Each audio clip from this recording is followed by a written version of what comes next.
name is Teresa Whitfield. I am with the UN Department of Political and Peacebuilding Affairs in New York, and it's my pleasure to welcome you to this meeting and to be moderating today. This is a meeting to launch the Lesson Learned study, From Words to Actions, the experience of UN Special Political Missions on Women, Peace and Security in Colombia. También quiero dar la bienvenida a todos y todas que están participando desde Bogotá y otros lugares de Colombia and from other places of Colombia and the world. We have an excellent and very full program this morning, but before we get started, a few logistical details. I know we're all very familiar with Zoom at this point, but still worth going through them. Interpretation is available in Spanish and English. There's a button on the bottom of your screen, which you can just switch it on and choose which language you want to be participating and hearing in. You will also be able to submit questions and do submit questions during the course of the meeting, questions for our three panelists, and we'll do our best to get to those questions. The questions can be, of course, in English or Spanish. Before inviting Rosemary DiCarlo, the Undersecretary General for Political and Peacebuilding Affairs here at the UN in New York, to offer some opening remarks, I'm very pleased to welcome and recognize Carlos Ruiz-Massieu, the Special Representative of the Secretary General in Colombia, and his team in the UN mission, who have been conducting such important work with our Colombian partners, and I'm happy to say are also managing the technical aspects of this meeting. Carlos. Good morning. Good morning to everyone in New York and across the globe, and buenos dias in Colombia. It's a pleasure to be here. It's a pleasure to be having this meeting and participating in this meeting about the experience of women, peace and security in Colombia. So thank you and good morning to all. Thank you, Carlos. I'll now pass over to Rosemary to offer some introductory remarks. Rosemary.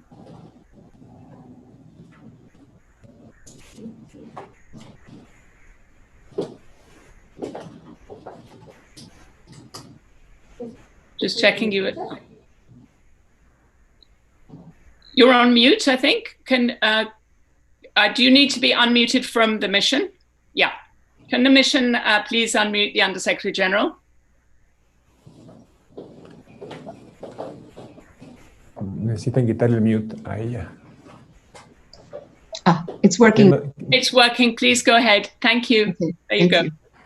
Well, thank you, Teresa. That was interesting. I thought I was going to have to speak that way the entire time. Let me join you in thanking everyone for being here today, and I'm very pleased to be with you. I also want to acknowledge Carlos Ruiz-Massieu, the Special Representative, and his team for supporting today's event. And I'd like to extend my warm regards to the distinguished panelists joining us from Bogotá, representing the government of Colombia, the FARC, and Colombia Women's Organizations. Your presence together is evidence of the level of solidarity developed among women throughout the Colombian peace process. Together, Colombians achieved what is widely regarded as an international benchmark for women's participation in gender-sensitive peace agreements and processes. And thank you so much, Marcy Mirsky, for undertaking the comprehensive study that we're launching today. 20 years since the adoption of Security Council Resolution 1325, the important work of UN Special Political Missions in advancing the women, peace, and security agenda is deservedly receiving much attention. Much of our work is focused on advancing women's full, equal, and meaningful participation in conflict prevention and peacemaking. But the work to begin to build sustainable peace does not end the day an agreement is signed. Rather, the signing marks the beginning of long and exacting efforts to translate commitments on paper into transformative and lasting change. In this regard, the experience of our special political missions in Colombia offer unique and valuable lessons that are already informing our approach to inclusive peacemaking around the world. The study that we launched today zeroes in on the specific contributions, challenges, and lessons for UN missions in supporting gender-sensitive verification and implementation. And I'd like to highlight a few key lessons that have emerged. First is leadership. The experience in Colombia, committed and accountable mission leadership, internal policies to mainstream gender across its work, and the achievement of gender parity among civilian staff has been critical in developing a mission culture that supports women's inclusion. Similar efforts are now being pursued in other contexts, including in Yemen and Afghanistan, where the meaningful participation of women in peace processes is extremely challenging, but remains a priority for our mission leadership. Second issue, civil society. From the early stages of talks, women from civil society were a driving force in achieving inclusive participation, securing gender provisions, and now implementing the Colombian peace agreement, including by serving on dedicated technical bodies. The mission's verification work, which has focused on ceasefire monitoring and disarmament, the reintegration of ex-combatants and post-conflict security guarantees, has been immeasurably strengthened by its regular consultations with women's civil society, both at the SRSG's level and through grassroots relationships with field offices. Such experiences are exactly why all DPPA field missions consult regularly with women's groups, and why in Iraq, Syria, and Yemen, the special envoys have established advisory boards to ensure that women's voices are heard. Third, expertise. The Colombia experience highlights the importance of dedicated gender expertise being deployed early to set a foundation for inclusion in the work of the mission. This lesson is why in Sudan, a senior gender advisor is being deployed as part of the first tranche of staff for the new UN mission in Sudan.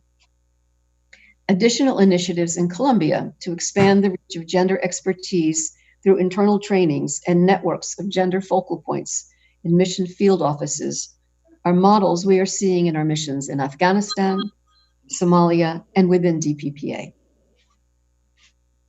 Fourth, partnerships. The partnerships established between the mission, UN country team, Colombian government, member states, former combatants, and women's civil society have been critical in supporting the holistic implementation of the women peace and security agenda, including through resourcing, capacity building, and awareness of key issues and developments. And finally, financing. The UN's experience in Colombia has shown the importance of dedicating resources to inclusive implementation. This is why financial contributions by donors are so vital, and why we are contributing over US $2 million under the Peacebuilding Fund's Gender and Youth Promotion Initiative to catalytic projects with a focus on gender. These projects aim to empower young women in the territories, support their participation in public debate, and strengthen their leadership in peacebuilding. DPPA's extra budgetary funds are also financing an additional 16 initiatives in Colombia to support the socioeconomic reintegration of women former combatants. In one of them, former combatants are producing face masks as part of the efforts to help their communities during the COVID-19 pandemic. Of course, the lessons learned in Colombia also point us to ways to improve implementation of gender-sensitive peace agreements in the future. This includes looking comprehensively at the reintegration of women former combatants to address their security, education, and economic needs, introducing gender criteria in the selection of UN observers, and critically, recognizing that a prevailing climate of insecurity can dampen women's peace and political participation, and that addressing family, community, and sexual and gender-based violence must be a part of effective implementation efforts. A lot has been achieved, but we also need to acknowledge that much remains to be done to ensure that the extensive gender provisions in the agreement are fully implemented. That means, among other things, stopping the ongoing killings, threats, and violence against women's social leaders, human rights defenders, and former combatants. The Secretary General described these attacks as a grave and unacceptable threat in his latest report to the Security Council. It also means tackling social and structural impediments, such as entrenched patriarchal attitudes, a lack of resources for gender work, and additional challenges posed by COVID-19 that are compounding existing gender inequalities. We're proud of the roles our missions have played in Colombia, but we salute the courage and tenacity of Colombian women who have made all of this happen. Our role was a supportive one. I want to assure Colombia, especially the women of this wonderful country, of the continued support of the United Nations for your efforts to achieve the full implementation of the peace agreement and the full, equal, and meaningful participation of women in public life. Thank you again. Thank you very much, Rosemary. We'll now turn to our three panelists. Before doing so, just wanted to remind you you can put questions in the Zoom chat, but also through live transmission on the YouTube channel, which is in English, or Facebook for Spanish questions. I will introduce each of the three panelists before posing them a question, and then we'll come back for a second round of questions before opening up to the public audience. I'm very pleased to begin with Heidi Gallo Santos, who is the Presidential Counselor for Women's Equity, a lawyer from the National University of Columbia with graduate studies at Georgetown University. She has a distinguished record of national and international experience, including with the World Trade Organization in Geneva, Colombia's National Department of Planning, and the Ministries of Agriculture and Commerce. Welcome. Heidi, I would like to ask you, what role and responsibilities do governments have in advancing the women, peace and security agenda during peace negotiations and now in implementation? And how can UN missions work with the government in these efforts? Thank you.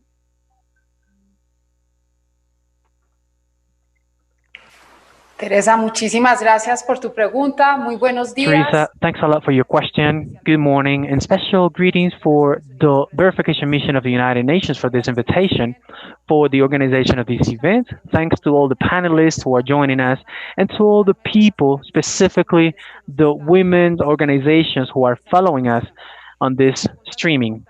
This question is very important, and I would like to ask by saying that the Colombian government, the government of President Ivan Duque, is committed with the peacemaking in the frame of our peace with legality policy. And that's a platform on which we've been building our agenda of women, peace, and security, which is brought into other scenarios.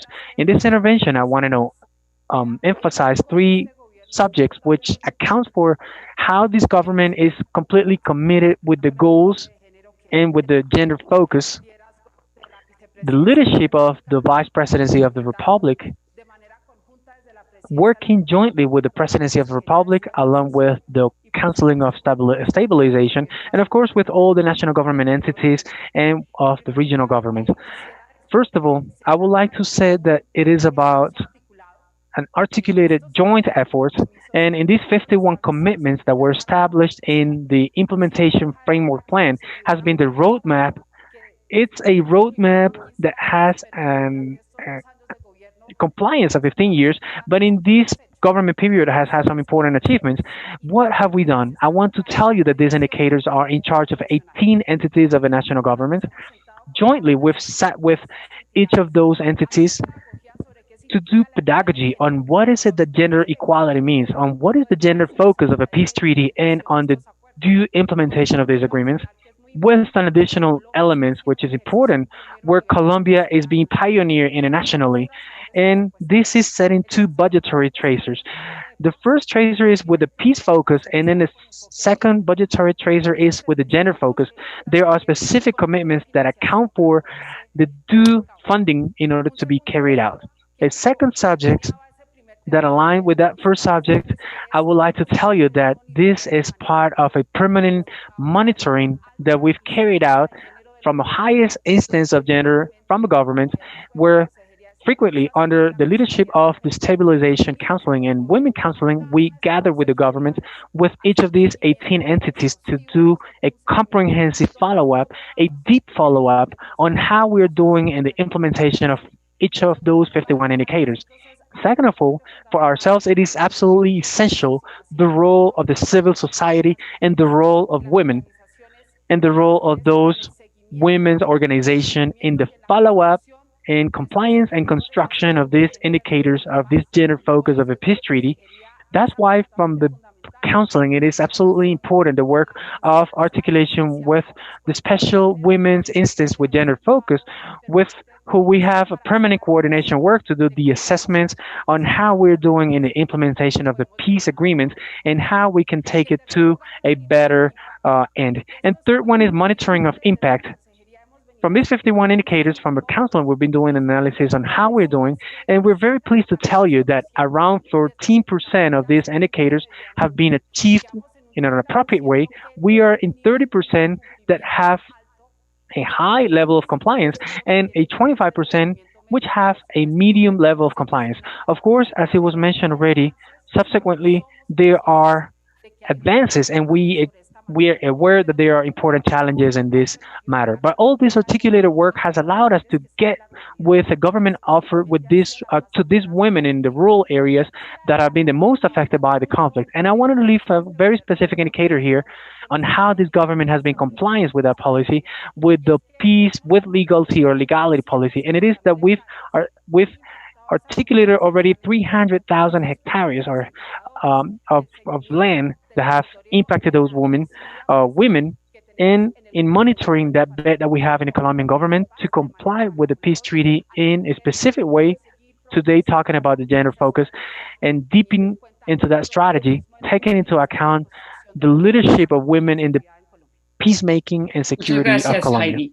Now I'm going to turn to Rosa Emilia Salamanca. Rosa Emilia is the Executive Director of Cooperación de Investigación y Acción Social y Económica, a member of the Women, Peace and Security Collective for Reflection and Action, which calls for a transformation towards a more peaceful Colombian society.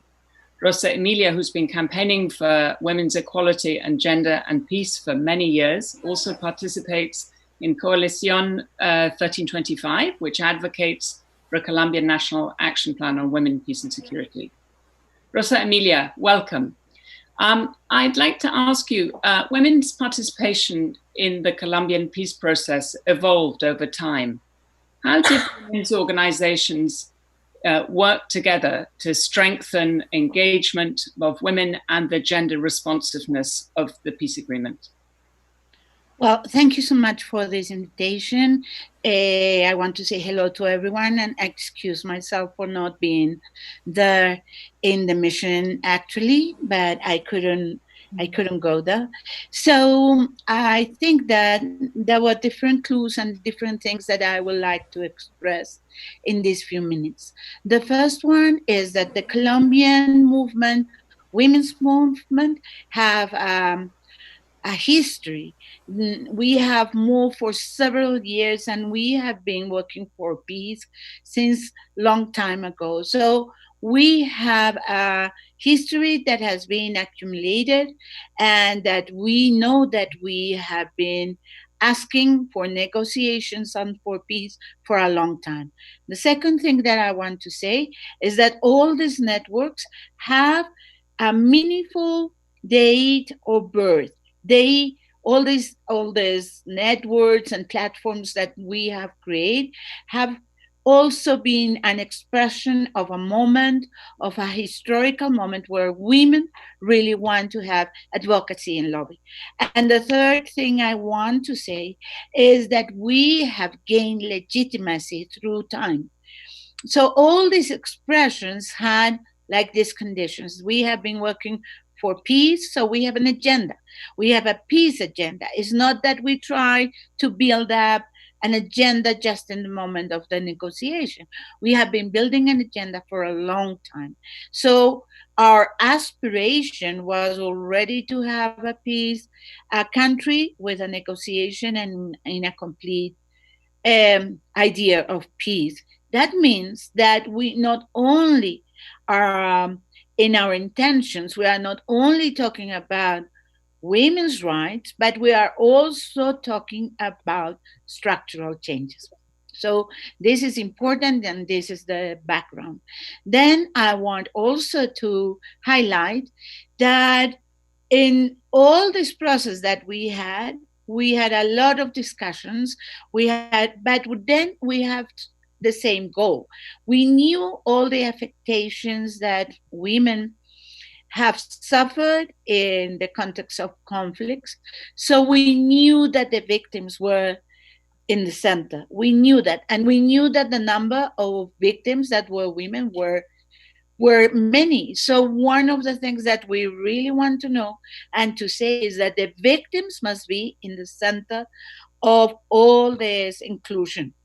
And then I think that we move forward also to know that there were a lot of agendas that in a peace agreement could change if the peace agreement can embrace more and can be more inclusive and can be more comprehensive. So one of the things that we also have is a strategical view of what we can achieve in a historical moment, like a peace agreement, that invites the whole society to change.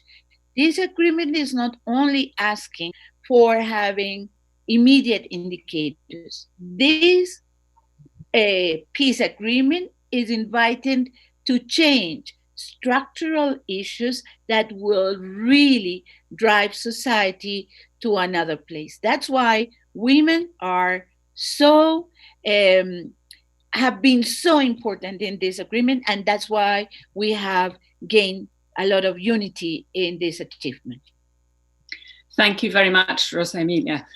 I'm now very pleased to welcome Victoria Sandino Simanca Herrera, who's a journalist by background and began her political activism in the communist youth. She joined the FARC-EP in 1993 and 20 years later was a member of the FARC-EP delegation in the talks in Havana. She stood out in her fight to bring the issue of gender equality into the negotiations and into the agreements. And she's head of the gender subcommittee of the FARC, as well as a senator of the Republic. Victoria, how did women combatants of the FARC-EP experience participation in the peace process? Could you tell us something about the enabling factors and also some of the challenges that you and they faced? Thank you. Muchas gracias, muy amable por esta invitación. Thank you very much for this invitation to Teresa, our mission, and of course to everyone following us right now. We have to look at this under the context of the armed conflict in Colombia, first of all. First, to mention that the FARC, the insurgency, the guerrilla of FARC-EP, had many women in its organization. At the end of the process, we represented close to 30% of the total population. And that shows how many women were in the insurgency. The women joined the guerrilla for many reasons, mainly due to the violence in our country, also due to the economic violence. In other words, the economic conditions women would live out in the territories. And many women that come from the territories or have suffered racial abuse have had our reasons to join the FARC. So when we arrived to Havana, the vast majority of women, well, it was a delegation of 30 individuals in the delegation from the FARC, and that delegation had 13 women. I arrived a few months later, and there were already many difficulties present that we observed. My fellow female members of the delegation were involved in different activities, in communications, handling the cameras, in charge of press releases, and some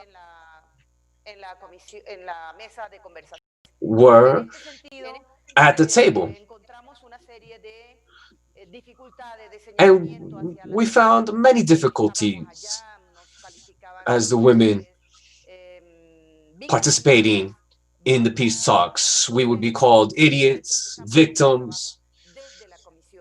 So we started working in the commission itself, and in those moments, to counter those terms, we created a website to promote gender parity during the peace talks. Secondly, to showcase our experience, our know-how, and that is what we did in that period until we finally achieved having a subcommission on gender. First, no one believed in us, in our women's movement, nor in the women's organizations from Colombia. Neither did our male peers at the table. First, there was a lot of resistance from our male members of the delegation. We started talking about gender parity. And afterwards, when we created the subcommission of gender and we started including the gender approach, they said that it would not be possible. And well, today, we can say that it was possible. We have included the gender approach in the peace accord, like Teresa mentioned, and the colleague that preceded me. And we have seen the importance that the gender approach has had in our peace accord. And today we continue fighting so that it becomes a reality in all aspects. Thank you very much, Victoria. We're going to have another round of questions, moving on a little bit to the current moment and looking to the future. And let's start with Rosa Emilia this time, and then I'll come back to Heidi and give it, and then to Victoria again. Rosa Emilia, what are women's organizations doing now to advance their involvement in implementation of the peace agreement? How are they working with the UN, and how is their perception of how the UN is doing in this important but very difficult task, as we've heard? Well, thank you so much. I will begin from the end to the beginning. I think we have a very interesting relation with UN. We have been working for a long time with UN Women. I think that the Colombian movement have alliances in several moments with UN Women, and that has been very important during the negotiation of the agreement, and now in the post-agreement, in the implementation. So I think we have an important alliance in that sense. Also, I think that with the mission, we have developed a relation that is also very interesting, because we have meeting all the times, we are communicating all the time, we are trying to do advocacy. The mission is also an ally that will help us to promote what we want to say in the 1325 space of the Security Council. So I think that this has been very supportive, and I think that we always recognize the importance of the international community and the way we have worked together. That doesn't mean that we are always in the same line, but we have discussed, and we always find a way to work together. So I really say that we as movement appreciate highly the work of the international community. The second thing I didn't say previously, but I want to say now that I feel is very important. The Colombian social movement is very diverse, and one of the things of the echoes of the peace agreement is that a lot of different agendas have arisen in a very strong way. The indigenous agenda, the Afro-descendant agenda, the peasants agenda, etc. But in that same way, many agendas of women have arisen, but also many political agendas and everything. So every time we hear that we have to manage and have to find the ways to build up in confidence, I think that the Colombian women have also learned to build up in unconfident environments. I think that we have learned to manage this unconfidence. And that is important because you not always feel confident. You have to manage unconfidence.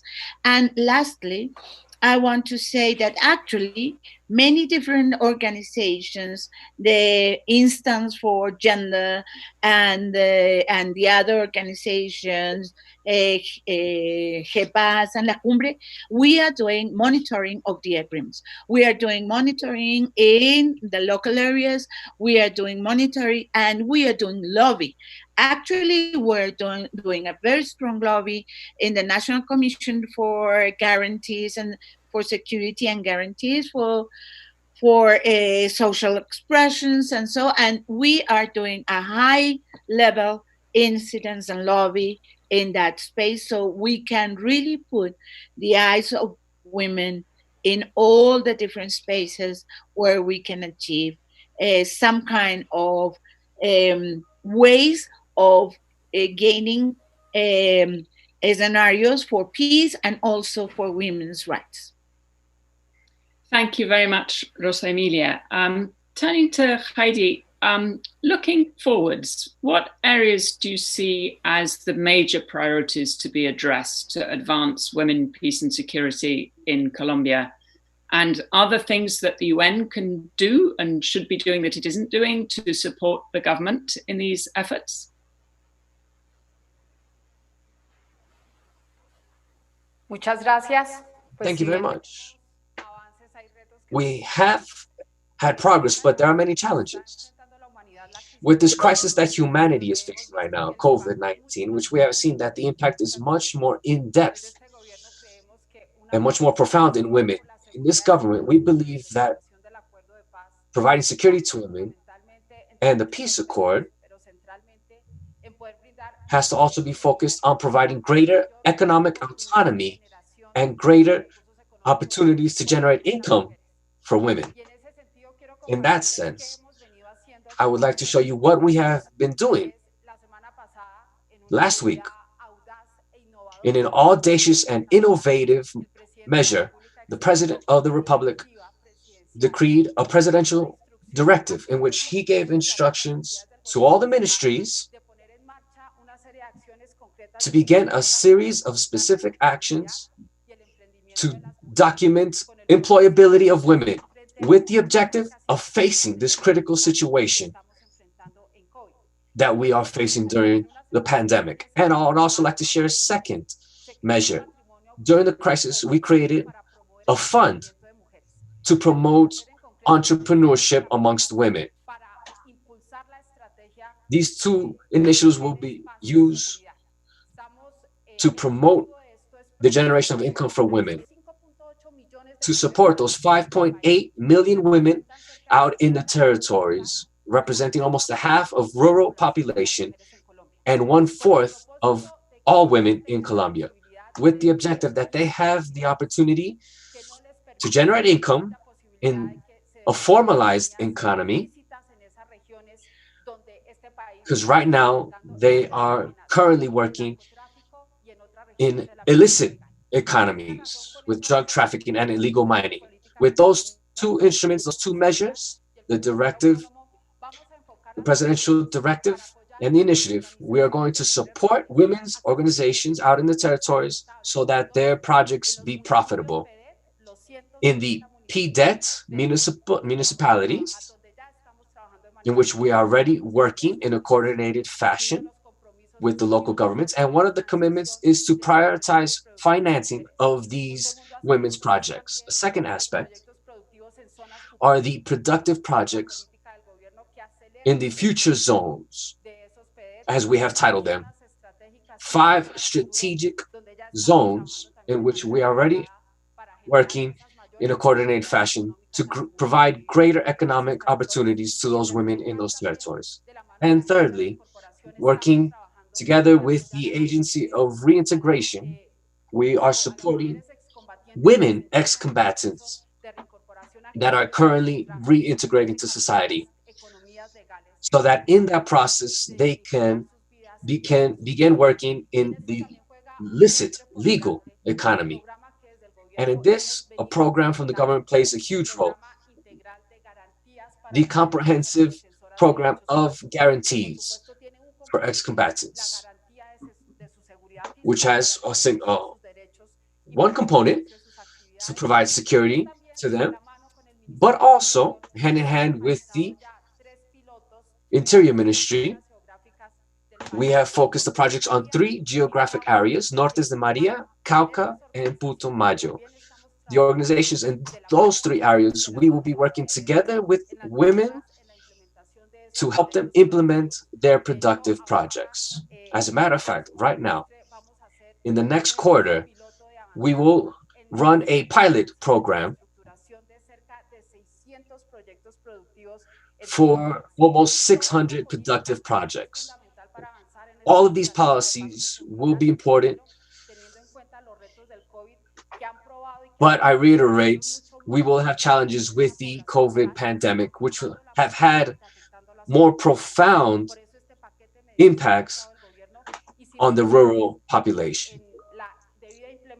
But without a doubt, with the due implementation of these initiatives and these programs, working hand in hand with the UN, we will be able to ensure successful launch of these projects so that women in Colombia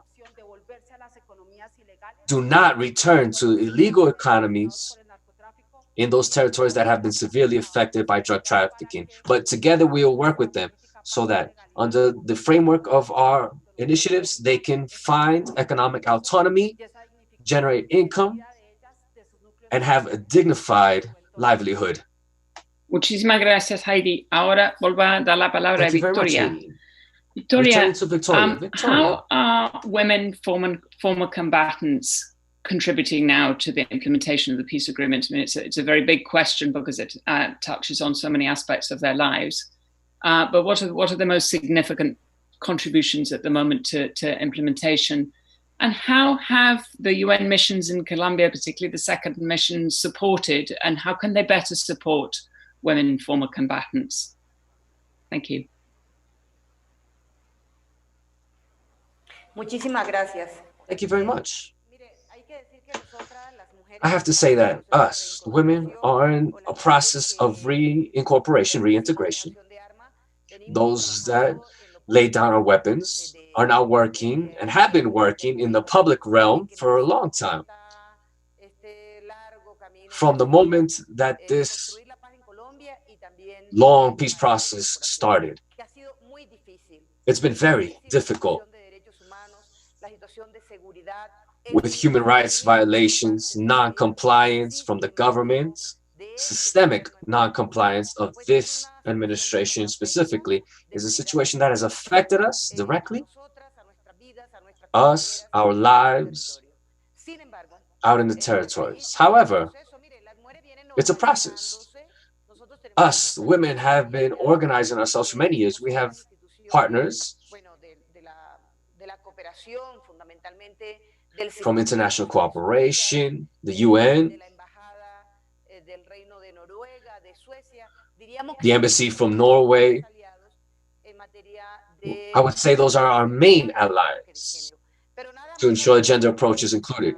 But just yesterday, in the plenary of the Congress, the general budget was approved for next year, 2021. And look at these numbers. A budget of more than 300 trillion pesos.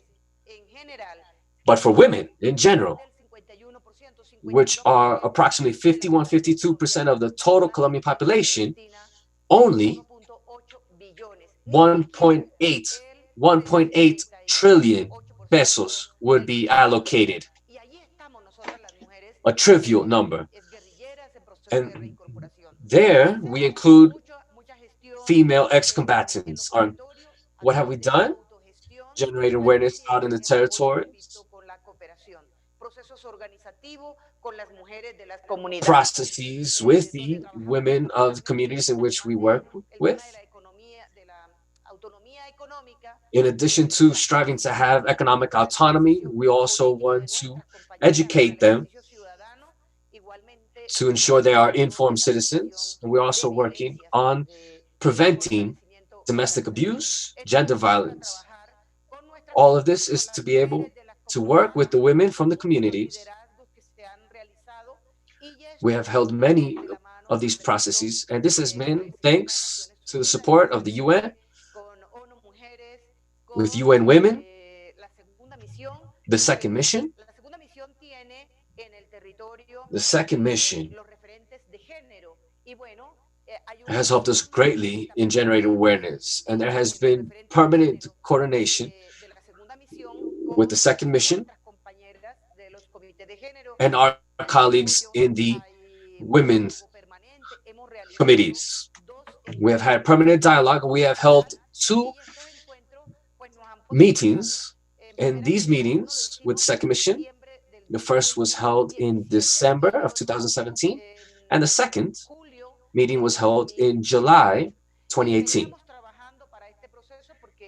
And we had been working together for this process. Last year, we held one that was huge, 400, a bit more than 400 women gathered in Bogota. But this year, due to the pandemic, it has not been possible to hold a meeting of that magnitude. But what have we built with the second mission? And with UN Women, and also support from Norway, we are building our own initiative to have a policy of reintegration for female ex-combatants, in which we have expressed everything that we want to have with the socioeconomic reintegration, that it be dignified. That is our initiative. It's been painful so far. Many of my colleagues have been threatened, not only them, but also their family members, their children. Some of them have lost their children in this process. Thank you very much. Muchísimas gracias, Victoria. An awful lot on the table already. An awful lot of very hard and very productive work has happened, and an awful lot of very hard and very productive work still to come. We're going to open up for questions and answers, and I have a couple of people who've asked to speak from the virtual floor, which we'll look forward to. But before then, we're going to look at a very short video that's been produced by the second mission, the UN mission in Colombia, as part of the UN's global campaign, Peace, My Mission. The video describes the experience of Jennifer Moreno, who was an official of the second mission, and no, the first mission, I think, and a photographer, as she documented the FARC-EP's laying down of arms, and the images that she captured have been seen around the world. So my colleagues in the mission, can you please play the video? Y a mí no me importaba dónde me enviaran. Porque lo que quería era eso, era unirme a la misión y era trabajar para construir la paz en mi país.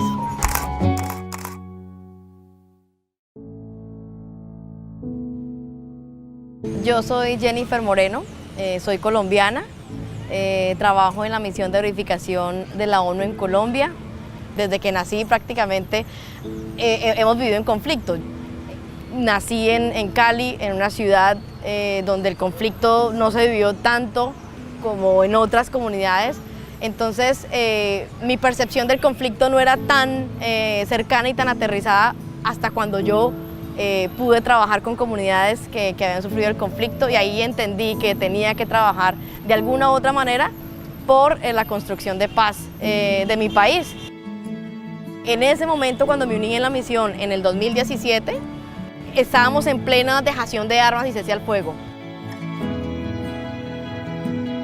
Lo que yo hacía era registrar esos momentos claves de la dejación de armas y de cese al fuego. Yo fui la única colombiana que pudo hacer desmantelamiento de caletas, registrar esos momentos, y esas imágenes que yo hice en ese momento se han usado a nivel mundial, la ONU las ha usado. Para mí, como colombiana, es muy gratificante poder aportar a esa construcción de paz del país. Somos un equipo de profesionales que está muy entregado en poder contar, en poder registrar la historia. Trabajar en una misión de la ONU me ha enriquecido a nivel personal y profesional. Estar en Quibdó, entonces yo creo que en Colombia las mujeres debemos apropiarnos más de este proceso que es de nosotras también, meternos a construir la paz porque nuestro aporte es significativo.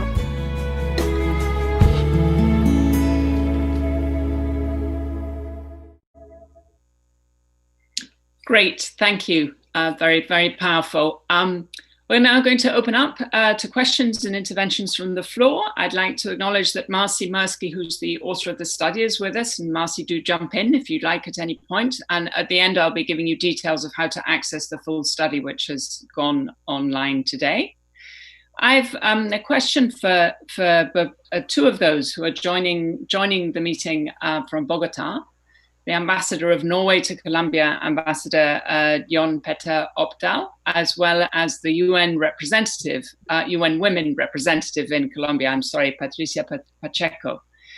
Both Norway and UN Women have accompanied the process for a long time and both champions of the Win, Peace and Security agenda. So I'm happy to recognize them joining them today and would like to ask both of them what they think from their perspective as a supportive international actor to women in Colombia through this process. What lessons can we draw for other situations? What can we learn and what have we learned from the Colombian experience to better ensure the meaningful participation of women in peace processes and peace building? Ambassador Opdal, perhaps you'd like to start.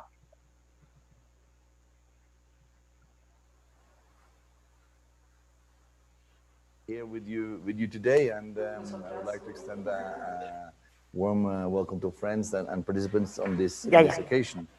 First of all, I would like to thank the PPA and the UN verification mission in Colombia for organizing this very important event. I would also like to commend the Presidential Advisor on Gender Equality, Heidi Gallo, as well as Rosa Emilia Salamanca and Victoria Sandino for their valuable contributions and to their continuous efforts to promote and strengthen the women, peace and security agenda here in Colombia. And of course, I would also like to acknowledge the very important work of the UN Women, which is one of Norway's most important partners in Colombia. Dear participants, we are now commemorating the 20th anniversary of the UN Resolution 1325, Women, Peace and Security, this very month. And I think at the same time, we are also celebrating the tireless and remarkable work of women peace builders, human rights defenders and social leaders across Colombia and, of course, the globe. 2 decades after the adoption of the groundbreaking resolution, it's more important than ever to continue consolidating international support for the WPS agenda and reiterate the importance of women's participation in this process. And I think now, 4 years after the signing of the Colombian peace agreement, we have experienced firsthand how women, often at the forefront of solving conflicts and sustaining implementation. And I must say that I never cease to be impressed by the commitment, courage and inventiveness of these women in the struggle for peace. And as members of the international community, we must continue to support Colombia's women peace builders and work together with the Colombian government and civil society to ensure the full implementation of the peace agreement's gender provisions and the implementation of all provisions in such a way that it benefits all women and men alike. And as you all know, Norway places high importance on gender equality and women's inclusion in decision-making processes. And in Colombia, contributing to the implementation of the WPS agenda is one of our main priorities. And when we take our seat as a non-permanent member of the UN Security Council in January 2021, just the inclusion of women and the integration of women's rights and in peace and security offers will be one of our 4 priorities. So dear participants, and I think we could say that Colombia is a good example on how the UN and the international community can work hand in hand in promoting gender inclusion in peace efforts. The UN mission here in Colombia, tasked with monitoring and verifying the reintegration of former combatants and their security, has made impressive strides, as we just saw in the video, towards gender parity with their own ranks, thus leading on by example. And also the mission is an advocate for women's participation in reintegration projects, women's access to justice and reparation, women's political participation, and not at least the protection of women leaders. And as a non-permanent member of the UN Security Council, Norway will also highlight the importance of women participation in all facets of peace processes here in Colombia and seek to work even more closely with the mission on all topics, including gender issues. The WPS agenda is an important tool aimed at making peace processes more inclusive. Much has been done, but there's still much left to do. 20 years ago, we managed to agree on a normative framework. Now we have to implement it and work together to support governments in strengthening their public policies on gender equality. In Colombia, the government has made important steps toward a more equal society, working to ensure, and we heard the Heidi Gallo just mentioning the new measures that has been implemented in Colombia that is ensuring women that are represented in decision-making bodies and in conflict resolution processes. And really, we applaud these efforts. But however, this is not to say that there are no challenges. In Colombia, women peace builders are facing serious obstacles. The continuing attacks on those who are promoting and defending the peace agreement, including killings of social leaders and former combatants, are particularly worrisome. The dire security situation in some region is affecting whole communities, threatening the implementation of the peace agreement itself. Among those who are caught in this crossfire are women peace builders who are calling out now for all our attention. And the serious situation requires the international community to continue reiterating its wholehearted support for the peace agreement, while at the same time calling particular attention to women's participation, as well as the participation of the population of LGBTI, indigenous communities, and Afro-Colombians. The international community support for women and ex-combatants, as we heard Victoria Sandino talk about, and their inclusion in productive projects is crucial in order to ensure economic and social autonomy. It is also important to support civil society organizations and state institutions responsible for guaranteeing the security of social leaders. And of course, that includes women peace builders. Dear participants, the general knowledge of the WPS agenda among women's organizations in Colombia is impressive. It has impressed me since the day of my arrival in Colombia, and it continues to do so. And during these years here in Colombia, I have met representatives of many organizations who are working persistently to ensure that all peace-related efforts are always backed up by gender provisions. These women know what is lacking and what needs to be done, and we should remember to always strive to consult with them when we are developing our own WPS agenda or strategies. As members of the international community, we should also work together to provide these women with an international platform where their voices could be heard. And as I mentioned, this will be one of Norway's priorities in the Security Council. And on that note, I would like to extend my appreciation to the DPPA and to the mission once again for the chance to participate in this event. And I look forward to hear the rest of the intervention of this interesting meeting today. Thank you very much. Thank you very much. Thank you very much. I'll turn now to Patricia.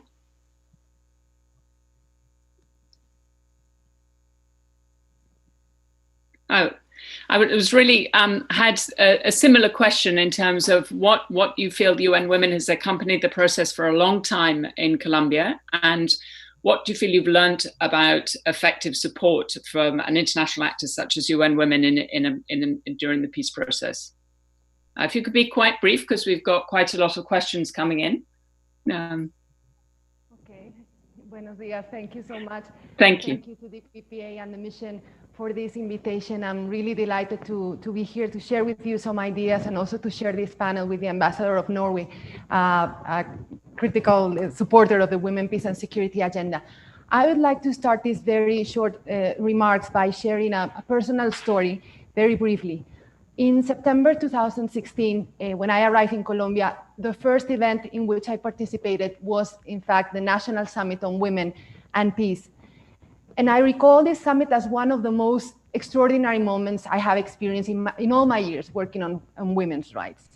There were 600 women, over 600 women in their diversity, from the feminist movement, but also women in politics, ethnic women, Afro-descendants, women of faith, journalists, you name it.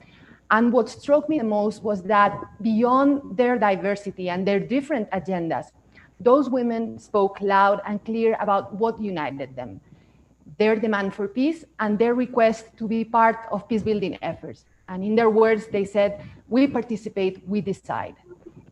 During these last 4 years, I have had the opportunity to see the resilience of Colombian women alongside the implementation of a peace agreement that constitutes a global example in terms of responding to that aspiration of peace that puts women at its center.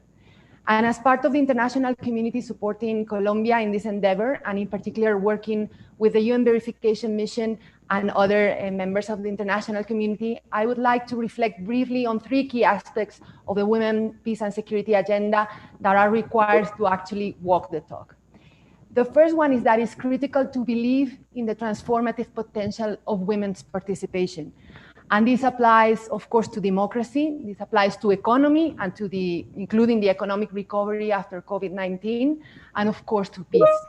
We have seen that when the participation, rights, and interests of women are at the center of peace processes and politics, everything changes. New perspectives are brought in, new groups are involved, and solutions are more comprehensive and sustainable. The second idea I would like to share with you is that when we talk about the Women, Peace and Security agenda, we're talking about a matter of power. Women's meaningful participation is about shifting power. And power is shifted when women's contribution is recognized in the framework of these first-level negotiations, often dominated by political elite and the military. And for instance, I think the Gender Subcommission during the process, the negotiation process in Havana, allowed for the role of women to be visible, but also recognizing the role of women in this second-level diplomacy and mediation that happens every day at the community level for many decades. Power is also shifted when barriers that prevent women from participating are removed, and this also includes ensuring security guarantees for them to exercise their rights. And power, finally, is also shifted when gender equality is not a sideline conversation, but is part of the larger public agenda and discussions around budget allocation. And the consejera mentioned the adoption of the budget tracers on gender and peace as historic milestones for the country. And finally, I would like to mention that despite the progress made, a vigorous push is required still for the implementation of the Women, Peace and Security agenda. Recognition that conflict has a disproportionate impact on women and that women have the right and the knowledge to craft and sustain peace is not enough. The following is urgently needed. On the one hand, we need political commitment at the highest level to ensure parity at all levels of decision-making, including in the UN development system, as well as in the political missions and peacekeeping operations. On the other hand, we need more and better data to fill the knowledge gap and inform rapid action. In that sense, direct and regular interaction with women's organizations for context analysis is crucial, and I have to acknowledge the fact that the political mission has been meeting regularly with women's organizations for the last few years in that sense. And last but not least, nothing is possible without money, and financing for women and peace and security agenda still is a persistent obstacle. Direct assistance to women's organizations currently is only 0.2% of ODA, and the support provided across the board to the national and local gender mechanisms is clearly insufficient. To conclude, we must do more to protect the progress made during the last 2 decades since the adoption of this landmark resolution. And by nourishing the power of women-led peace, we have a transformative opportunity to build back better in a more peaceful, sustainable, and equitable way. Thank you. Thank you very much to you both. I'm now moving on to questions. A lot are coming in, so we'll try and get through them. I have a request for the floor from Ambassador Kelly Curry, who's the US Ambassador at Large for Global Women's Issue. Ambassador Curry, do go ahead. I think the mission can unmute you, but let's see. Okay, can you hear me? Great, yes. Great. Wonderful. Thank you so much to the organizers today for this important discussion. As the U.S. Ambassador at Large for Global Women's Issues, my office works to promote the rights and empowerment of women around the world and through our U.S. foreign policy. And our implementation of UNSCR 1325 is a critical component of these efforts, together with our efforts to empower women economically through our Women's Global Development and Prosperity Initiative. And I'm proud to say that we partner with Colombia across both of these important pillars of our work and see them, the efforts across these two things as mutually reinforcing. And as we've seen from the discussion today, the full participation of women in these peace negotiations, the monitoring and the verification after negotiations is absolutely critical. Colombia remains such a strong example that countries around the world look to for guidance on how they can follow in their example and learn from how they've been able to make sure that women's meaningful participation in the processes benefits the process and its outcomes. And even though we've come a long way over the past 20 years, as others have noted, we still have a long way to go. I think it's really important that we do continue to focus on the need to provide, to defend the rights and safety of Colombian women. And I see a lot of questions in the chat about how to do that better and how to ensure that that violence does not continue to be a factor in women's participation, that they are protected from this, and that we need to also do this in the context of this pandemic, which has changed the dynamic in certain critical ways. I was really happy to see Heidi talking about the disproportionate impact that COVID is having on women and girls and how they are experiencing these spikes in gender-based violence and job loss. As Heidi noted, these trends are merging in countries that are coming out of conflict or that are experiencing conflict in ways that really jeopardize hard-won gains on peace and security. And we have to work across both issues. We can't see them in isolation. We have to do both at the same time. And we have to really break the cycle and make sure that women are fully empowered, including by removing what barriers there are to their full participation. So we're really pleased to see the initiatives that the Colombian government is taking to bring women into the formal economy, to support entrepreneurship and other initiatives that we've been working with Colombia on, including through our Academy of Women Entrepreneurs program that has been a huge success in Colombia. And so we're really pleased to see that. You know, we're going to continue our substantial and longstanding bilateral assistance to Colombia, but we're also working through our international efforts and COVID response across Latin America, including in Colombia, to make sure that these things are all joined up and mutually reinforcing, mutually supporting. And we're going to continue working with our bilateral and multilateral partners to support, preserve, and amplify women's voices as we work to fulfill these important aspirations of the Women, Peace, and Security agenda. So we're just really pleased to be part of the process here, to continue to work with our Colombian partners in government and in civil society to help implement this peace process and to play a really strong supporting role as we help build up both the economy and the peace infrastructure in Colombia. Thank you. Thank you very much, Ambassador. Now, I've got a couple of questions. They're coming in from different sources. You've seen some on the chat, but they're also coming in from the live feed. I'm going to ask two questions of the panel, and they can choose how to respond. The first question comes from Christina Shaheen, who is the UN's, she's the gender advisor for the UN Special Political Mission that works on Syria. So you can imagine she has a tough job.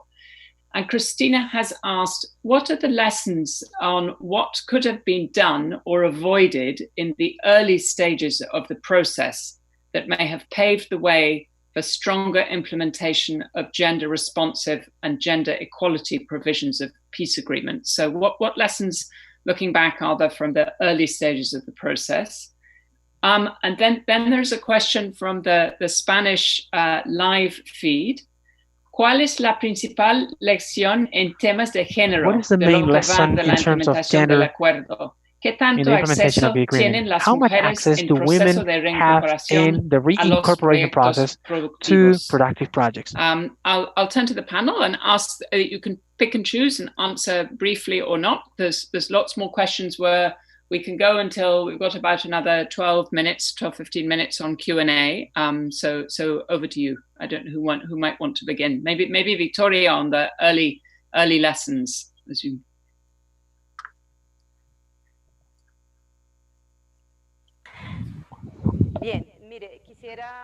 Yes, look, I would like to highlight two very specific things. One of them is that the lessons learned in this process of reincorporation and of construction of peacemaking is, it was very important, and we recognize it that way, was to achieve, and I'm saying this in a respectful way, I feel proud that the instance of women was made possible, because to that instance, it was able to incorporate those indicators in the framework agreement of implementation.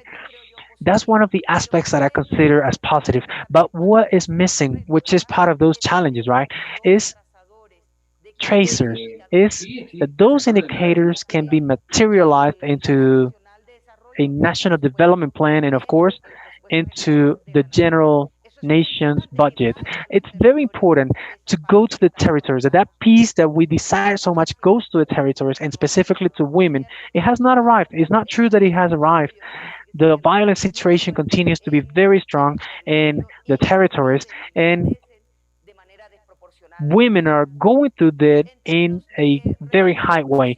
And in terms of reincorporation, well, our colleagues are working and will continue to work, I repeat myself, in the territory, so that in projects, of course, in the first instance, all women participate in the construction of projects and in the projects themselves. What is the problem? The problem is that the government has preferred an individual road or route, and it favors in a specific way women.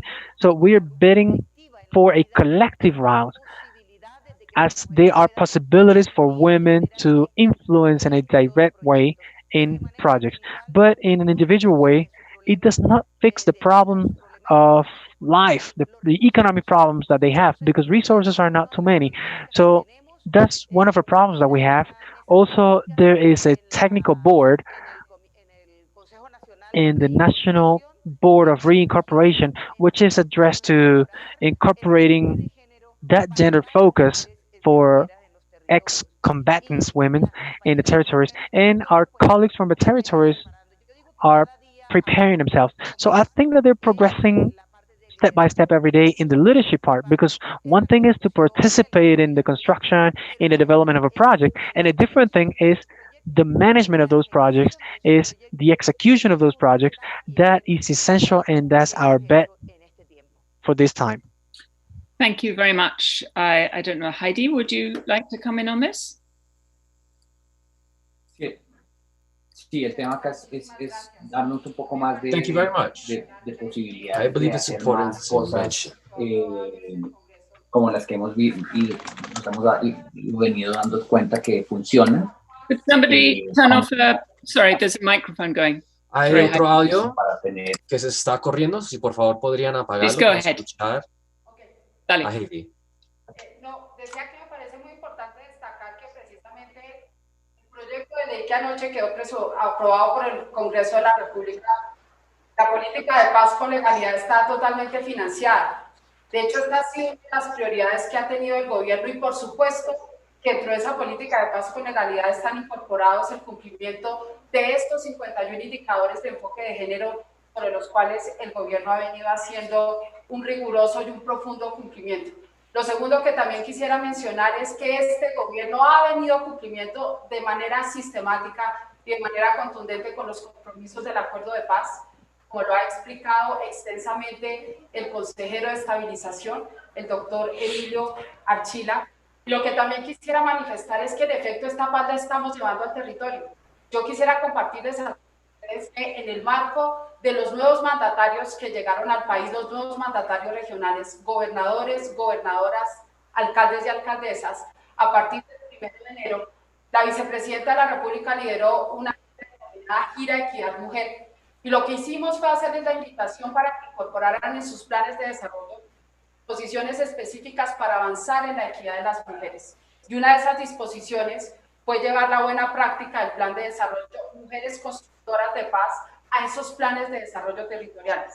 A mí me complace mucho anunciar que en este momento, desde la consejería, y quiero aprovechar para agradecerle muy especialmente a ONU Mujeres por todo el trabajo adelantado con ellos. I would like to thank UN Women for all the support. With them, we have gone out to the territories, and many of our development plans are focused out in the territories and have a gender approach. That is the work that we are leading in this administration, that we have been implementing with President Duque's administration. And finally, es el narcotráfico, son las economías ilícitas, son los grupos al margen de la ley, frente a lo cual el gobierno viene we are fighting against illegal economies, drug trafficking, and the administration has a clear plan to fight against these illicit economies because those most affected are women. And that's why the purpose, the strategy that we have been working on is to generate economic opportunities for women, mostly out in the territories, so that they have options of working in the formal economy and not have to return to the illicit economy. That is what we have been working on. That is what we're focused on. And it's the illegal armed groups out in the territories right now that are impeding our efforts. But we will continue promoting these policies out in the territories and to comply with the peace accord. Yes, I'm going to speak in Spanish in this moment. There are many lessons that we as women have learned during this process. First, I would like to emphasize that the peace accord is a comprehensive accord. We understand that we need indicators for the process, but the indicators should be built with a long-term approach in mind. The accord is comprehensive. The second thing I would like to mention is that in addition to what I've stated until now, I think that the citizenry will be key, and the participation of female ex-combatants will be vital. We want, as a women's movement, not only that female ex-combatants have the opportunity to be productive, but also that they can work in the political realm and participate in our politics. That will be key for our society and our democracy. The third lesson I would like to share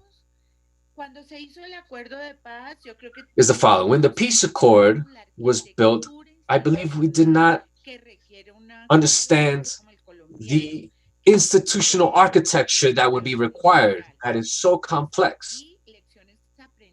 So here, as a lesson learned, we, women, have had to learn a lot to be able to participate and have an impact in the different processes. So the institutional architecture related to the peace accord has to be sufficient, has to be of the highest quality, and should have enough financing. If not,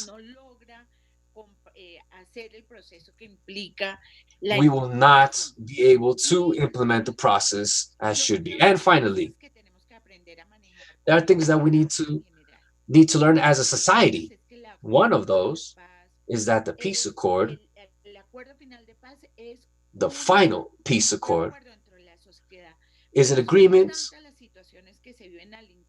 for all of society. But there are so many complexities and so much exclusion in this society that we need to generate multiple agreements within society to truly achieve it.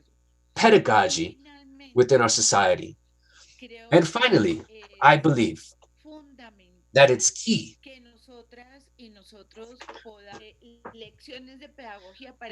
that we learn to accept the truth. That is one of the challenges that Colombian society is currently facing. All of us want the truth to come out. We want to reconcile, but we need to learn to accept the truth. And that is a role in which us women can play a key aspect. Comes out very clearly in the study, the point you made about institutional architecture, not only as a channel for women's participation and voice and agency, but also in a pragmatic sense as a partner for the UN and other actors to work with. We're a bit short of time, but I have three more questions. One for Rosa Emilia, one for Victoria, and one for you both. I will read them out and then ask that you reply quite briefly if you can. I'll try not to speak too quickly because it just complicates the life of the poor interpreters. Rosa Emilia, a question. In terms of the peace building, what are the roles of women's groups in engaging with non-state armed groups that are controlling territories and undermining implementation of the peace agreement, as we just heard from Heidi? To Victoria, you mentioned violence prevention as an important area of the Fariana's work with women in rural communities. Could you explain a bit more what kind of violence you are addressing and how you do this concretely? Again, a question about illegal armed groups. And to both, Rosa Emilia talked about Colombian women's groups' resilience and ability to manage discomfort. How have the different women's groups with their different agendas been able to find common ground in the peace process? Would you have good practices from the Colombian context for other countries where women ex-combatants may have a difficult time to be accepted by and work jointly with other civil society women's groups? A very live question for us as we are thinking about working on processes in Libya, in Syria, in Afghanistan, a very current question. Thank you. Rosa Emilia, do you want to go first? And then I'll come back to Victoria. Sí, está bien. Yes. Colombia es tan Look, Colombia is so diverse that the examples of women who have committed themselves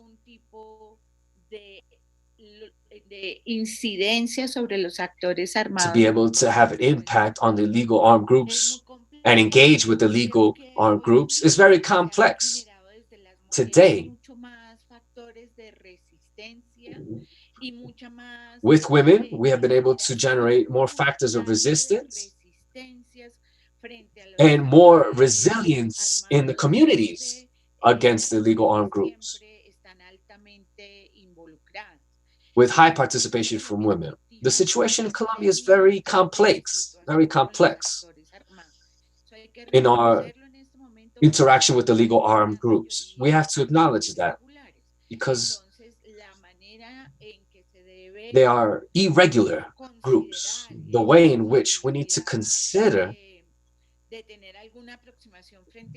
the possibility of approaching these illegal armed groups is very complex. That is one of the main debates we have right now in our women's organizations and in the agenda of women, peace, and security. How, in Latin America, are we going to approach these problems that we have with illegal armed groups differently, on one hand? On the other hand, I would like to say that there are different illegal armed groups Some of them are dedicated to organized crime, and some are political. And that implies complex differences that we are still trying to understand and assimilate in our movement. But in some cases, specifically in the case of the ceasefire with the ELN, we continue considering that there should be a peace process with the ELN guerrilla. And before giving the floor to Victoria, I would like to say that there are many good practices, many best practices that other countries could adopt. But it's also important to contextualize the reality that women is facing. Each society reaches an agreement for which they are culturally and politically prepared. It's very difficult to transfer experiences from one country to another because they clearly have to be adapted. I believe that amongst women from Colombia and Afghanistan and other countries, we can exchange experiences and find common ground to find new ways to face the problems of each context that women are facing in their own countries and regions. What is valuable from Colombia is the cultural diversity that we have. We have indigenous tribes, Afro-Colombian tribes. We have a vast diversity of experiences. And there's the wealth of the Colombian experience. In that diversity, because with that, there is not a single response. There are many responses that can be adapted by women in other countries. Gracias. Mire, la violencia que se desarrolla en los territorios, en la ruralidad colombiana, contra las mujeres rurales, incluyendo nuestras compañeras, es de todo tipo. Es decir, va desde la violencia física, la violencia psicológica, hasta la violencia política. Nosotros, en el periodo de la campaña de elecciones territoriales, fueron 108 candidatas de 300, 108 candidatas mujeres a las distintas corporaciones, al Consejo, y fueron muchas nuestras compañeras amenazadas, agredidas, les quitaban sus propagandas, o sea, les impedían realizar el ejercicio de su campaña. También hay una situación y es que nuestras compañeras, nosotras, veníamos de un entorno relativamente en condiciones de igualdad en la guerra. Es increíble, pero se daba. La guerra nos igualaba, o las normas, o lo que fuera. Allí teníamos unas condiciones de igualdad de las mujeres donde se había logrado romper el tema de los roles tradicionales. Retornando a la vida civil, retornando a estas condiciones actuales, pues la violencia se ha exacerbado, problemas de pareja, agresiones, incluso a las niñas y niños, y eso lo hemos venido trabajando con campañas dirigidas. And we have been working against that with campaigns. For example, in 2017, some of my colleagues underwent a course to be able to generate awareness out in the territories. They were taught how to use a very simple language to say, comrade, it's not okay. In order to tell men that violence was not acceptable, that we take care of the chores at home is not acceptable, that discrimination against women was not acceptable. And finally,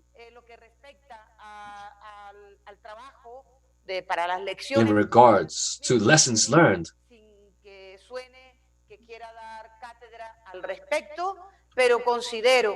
I consider that a key aspect to ensure there's a gender approach is to have permanent dialogues between women, regardless of our ethnicity, our differences. It's been very important that we can dialogue with the women's movement that started many years ago, like Rosa Emilia said, but also with rural women, with female ex-combatants, that we all can dialogue together, respecting each other, and work together, just as we did with the plebiscite, the referendum, just as we have done, contributing to the peace process. If we, the women, had not reached the peace negotiations, I believe the gender approach would not have been included in the peace accord. Today, we have many more challenges in the implementation, but we need to continue working together in order to build that peace that we so desire. Heidi, would you like to come in on these questions before I pass over to the SRSG for a wrap-up?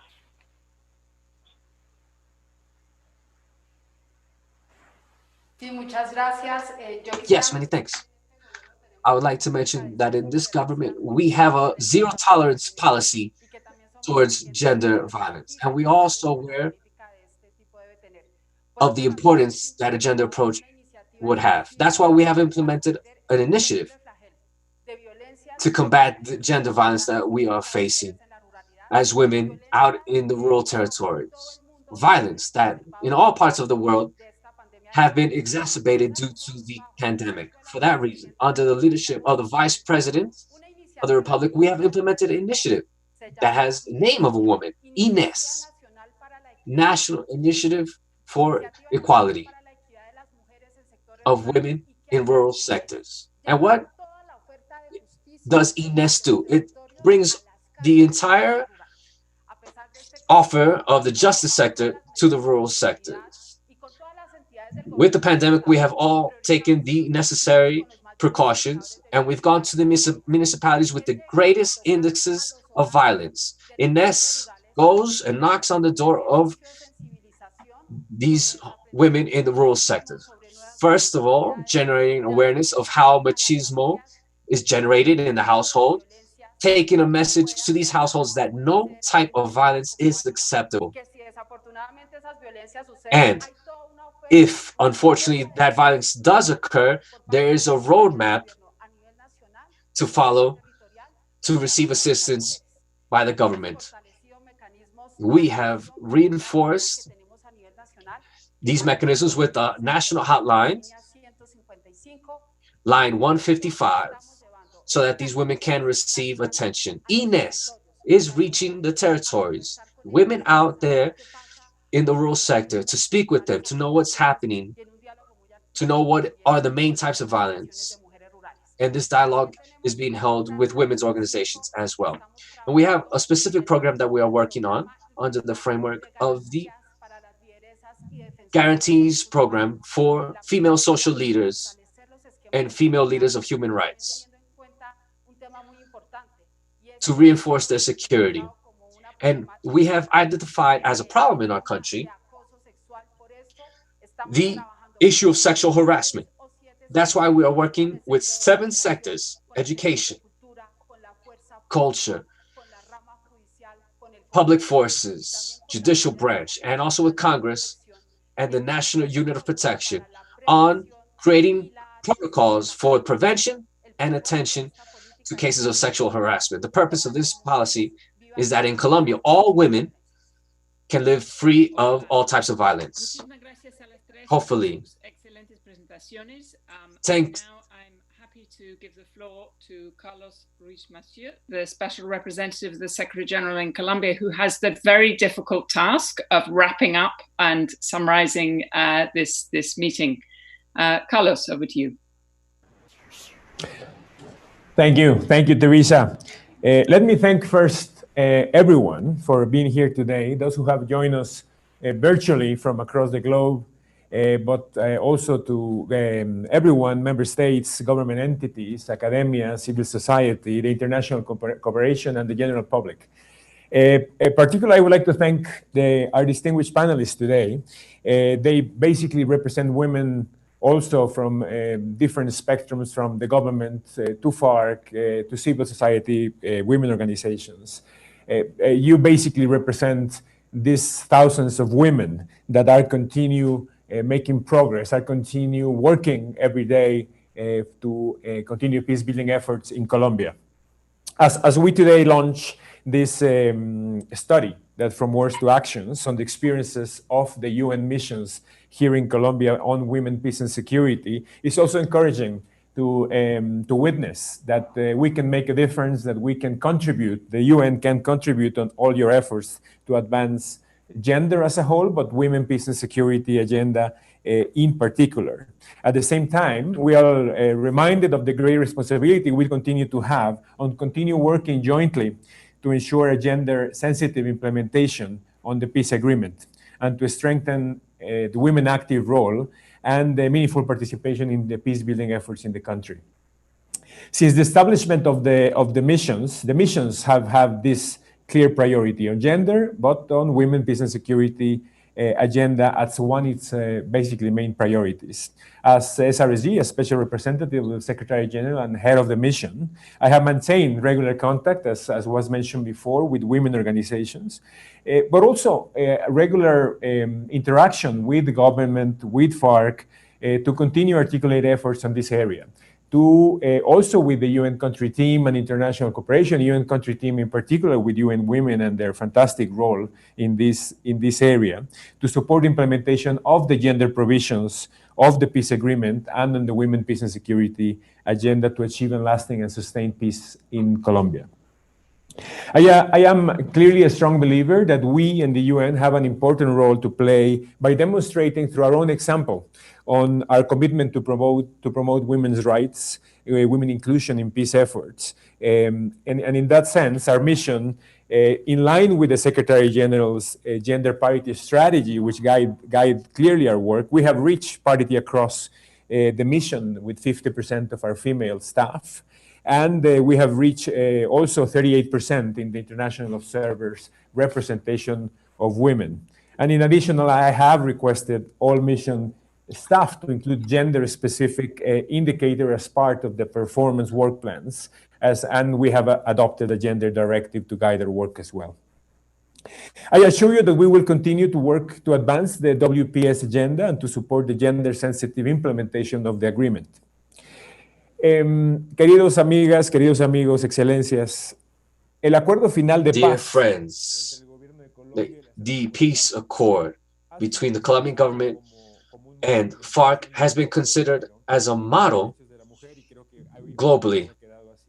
And today that clearly has been shown. It's encouraging that almost 4 years after signing the accord, women in Colombia continue being the driving element to reach peace. Throughout this session, we have heard of many experiences in which Colombia can continue, how Colombia can continue contributing to other peace processes around the world. And in the implementation of a peace process with a gender approach. The commitment of the government, as well as the FARC, of the peace process, as well as the importance of including voices and experiences of female ex-combatants to ensure a reintegration process occurs with the gender approach. Through my visits out into communities, I have been there personally to see the efforts of women to defend their rights and to peace building. This month, celebrating the anniversary of the resolution 1325, we celebrate that women continue showing how to be courageous in these efforts to promote equal participation, fostering dialogue, and together with the authorities, improving their protection. Examples, we have many. Restaurant La Rancha de Mi Pueblo in Quibdó, the Department of Choco, managed by 29 ex-combatants. And it's an example of reintegration and also reconciling, because the communities also participate. In Putumayo, the female social leaders, whom have been receiving many threats, continue working on the joint implementation of the regional plan for their security of female social leaders and defenders of human rights. But also, together with these examples that are so inspiring and encouraging, it's also true that we have great challenges in regards to providing security to female social leaders. That was mentioned earlier. Security of female ex-combatants. We need to guarantee more solid participation of female ex-combatants in the reintegration processes, and find better ways to fight against gender violence, which has been exacerbated by the pandemic. The voices of these strong women have to be protected to ensure that the efforts to reach peace reach their maximum potential.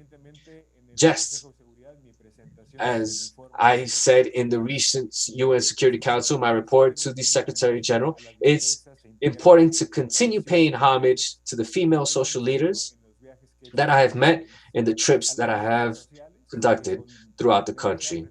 Female social leaders that unfortunately are frequently threatened in their communities. And to the victims, female victims that are participating in the reintegration processes. Female social leaders of different ethnicities that want to guarantee the rights of their communities, and to female ex-combatants that are striving to reintegrate into society to guarantee that their rights are protected. We should all feel encouraged by them to continue working. I would like to continue encouraging all the different actors, the Colombian government and the FARC, to please continue committed to the peace process with a gender approach, and to continue including female organizations, women's organizations. It's key that we establish alliances between government, female social leaders, and international community to contribute to this peace process. We are convinced that societies that give women the space to fully participate are among the most resilient and most peaceful. So today, we recommit to these women to continue implementing Resolution 1325 and reducing the gap between their aspirations and the opportunities for them to continue to be protagonists, to strengthen their role as protagonists on peace-building efforts in Colombia. Thank you again for this event, and that reconfirms our will and our commitment to continue implementing Women, Peace and Security agenda. I thank everyone. Thank you. Thank you so much, Carlos. And it just remains for me to wrap up and thank you all for joining. I know we have many of our partners in Colombia and Colombians here in New York. I know that we have on the line the permanent representative of Colombia, Guillermo Fernández de Soto, as well as the vice-canciller, Adriana Mejia, and many others who we work with on this issue. So thank you all for joining. I would say that the English version of the study is available online at peacemaker.un.org, that website. I think it'll be posted in the chat.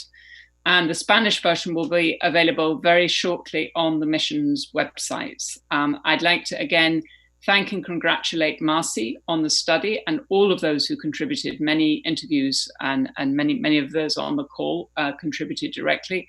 And above all, commend all of you for the important work that you're doing to promote implementation of the peace agreement and to keep women, peace and security at the heart of it. Really from DPPA, from us, and some of you know I've been in and out of Colombia over the years. I think the most important point I'd like to close with is how much we have learned and will continue to learn from the extraordinary work and effort of Colombian women. And part of the point of this study for us was to make sure we captured what we learned along the way so we can play it forward. I also recognize she's just popped up on my screen. We poached Juanita Milan, who many of you know from the peace process in Colombia. We poached her, and she is now a member of our standby team of senior mediation advisors. So we keep Colombia close to our heart. With this, my final thanks go to colleagues in the Americas division here in New York, and above all to our colleagues in the mission in Colombia for the great collaboration on this event. It's the kind of thing that we wouldn't have been doing before COVID, but it's great to be able do. And thank you for the support and for the immaculate technical machinery, which works to my immense relief extremely well. So thank you for that. And we also look forward very much to the day when we can meet in person in Bogota and elsewhere in Colombia. So that's all. And thank you again. Bye-bye. Bye, everyone.